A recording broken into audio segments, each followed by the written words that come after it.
Quando algum autor escreve um livro, ele está colocando, mesmo que não perceba, a sua forma de ver o mundo nessas páginas. E foi pensando nessa questão que essa aula de hoje foi preparada. Eu me chamo Marcos Antônio e você está no JCB Vídeos.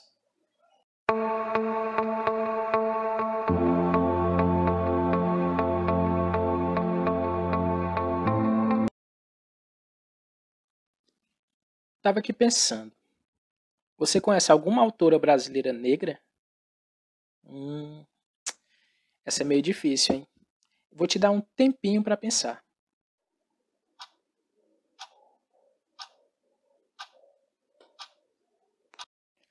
Acho que a resposta é não. Mas se você conhece, parabéns. Nesse assunto você é, entre seus colegas, o que se chama ponto fora da curva. Isso porque as mulheres negras brasileiras têm aparecido pouco na ciência de ponta, mas existe um bom motivo para isso. O que acontece é que o Brasil, assim como vários outros países, convive com o problema do racismo. Ele consome a sociedade brasileira dia após dia, e nessa história, o que mais se prejudica é a mulher negra.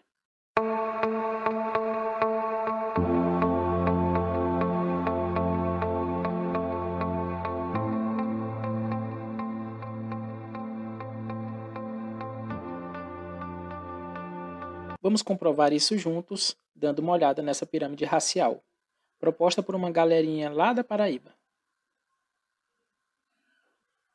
Como vocês podem ver, os mais privilegiados em nossa sociedade são os homens brancos, em segundo, mulheres brancas, homens negros em terceiro e, por último, ali de azul, as mulheres negras. Mas, Marcos, o que tem a ver isso com mulher negra escrever um livro? É muito simples. Quanto mais mulheres negras escreverem e tiverem seus trabalhos reconhecidos, mais essa injustiça praticada contra elas será combatida. Lélia Gonzalez foi uma dessas mulheres. Escritora, filósofa, professora. Escolha a versão dela que preferir. Lélia nasceu numa família pobre em Belo Horizonte, estado de Minas Gerais, e mesmo sendo uma entre 18 irmãos, conseguiu entrar na escola. E o mais incrível, conseguiu concluí-la.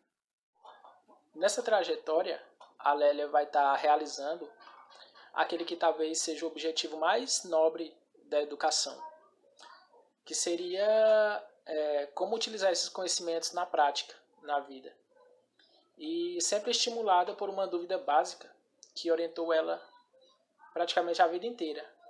Por que gente negra é tão mal vista? A partir dessa dúvida, ela vai passar a se entender, vai passar a entender o mundo que a cerca e, nesse meio tempo, ela vai acabar chegando à universidade.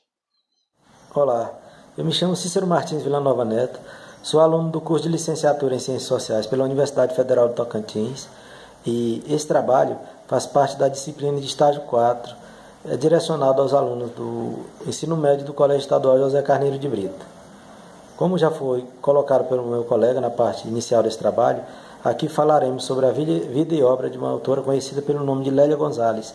Autora essa que viveu da década de 30 à década de 90 do século XX.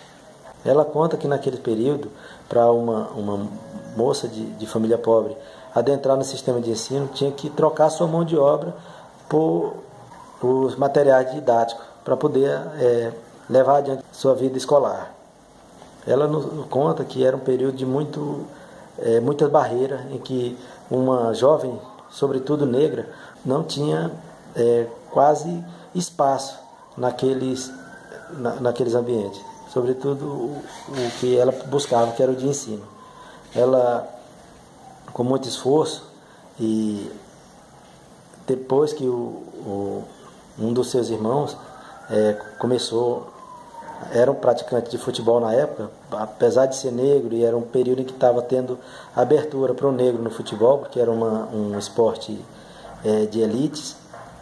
Ela teve um irmão que era federado num clube lá da cidade, de Belo Horizonte, Minas Gerais, conhecido como Atlético Mineiro, e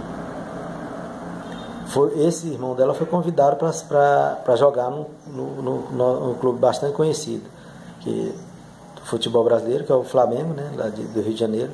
Nesse período ela fez essa ponte, saiu de Minas Gerais, veio estudar no Rio de Janeiro.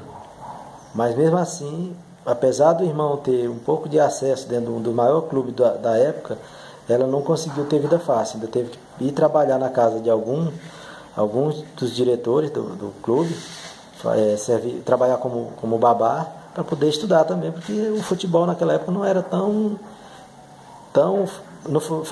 facilitador econômico como nos dias atuais, né? Mas ela relutou contra aquilo, porque esse trabalho atrapalharia a sua vida acadêmica. Ela relutou, acabou voltando para casa e a partir dali consegui entrar de cabeça no ensino superior, né? Estudar, conseguir cursar a sua faculdade, lugar que ela via como um castelo a ser desbravado. Ela chamava Torre de Marfim uma faculdade, porque não era um lugar onde era facilitada a entrada do negro, sobretudo de uma mulher negra naquele período. A gente está falando aqui da década de 50, período em que no Brasil era muito difícil um filho de família pobre adentrar no sistema de ensino superior, sobretudo uma mulher. Ela fala em várias passagens da sua vida que o negro, a menina negra tinha que se comportar como se fosse, mesmo que ideologicamente, como um branco. Não podia levar nada dos seus aspectos da cultura familiar para dentro daquele espaço, para não correr o risco de ser taxada como uma transgressora daquele ambiente, né? Ela fala que em determinado momento estava se distanciando e acabando de, por assim dizer, internalizar o branqueamento, que era tão latente, tão forçado naquela época. Não é que você ia perder de forma física a cor de origem, mas era deixar de lado a prática de determinados aspectos que você trazia consigo do convívio de família, do seu ambiente cultural. Não cabia naquele espaço em que ela estava adentrando. E para finalizar, Lélia Gonzalez nos emprestou, de certa forma, um grande legado para que se possa pensar, apesar de tudo, a negritude e, sobretudo, a questão do gênero. A mulher e seu encaixe social. O lugar é permeado de tantas barreiras e consegue, e mesmo assim, por meio da luta, uma ativista negra conseguir se sobressair nesse espaço tão machista, tão elitizado, e deixar sua marca dentro do cenário, tanto acadêmico como de ativismo dentro do movimento negro. Portanto, cabe a nós, estudiosos e alunos das ciências humanas, pensar nesse legado deixado de forma profícua, que a gente possa trazer para o meio, tanto do ensino básico como acadêmico. Porque, como fez a pergunta nosso colega lá no começo do vídeo, o porquê de não haver tantos intérpretes negros em voga de forma que seja protagonista no cenário de ensino nacional, né? Haja vista que com as políticas afirmativas a gente já superou 50% da população, né? Então, esses entraves traz para nós assim uma gama de pensamentos e, sobretudo, nos empresta uma nova forma de ver o sistema de ensino. Sobretudo, a questão da mulher, o espaço do negro, o espaço das atividades culturais, a deliberação, a popularização do ensino como um todo, que hoje em dia se sabe, por meio midiático, que o ensino universal. Mas universal de que forma? Ele abrange as pessoas baseado nos seus aspectos culturais, no seu gênero, na sua situação socioeconômica. Então, é por aí. Vamos tentar, de forma didática, fazer perguntas e trazer respostas nesse sentido.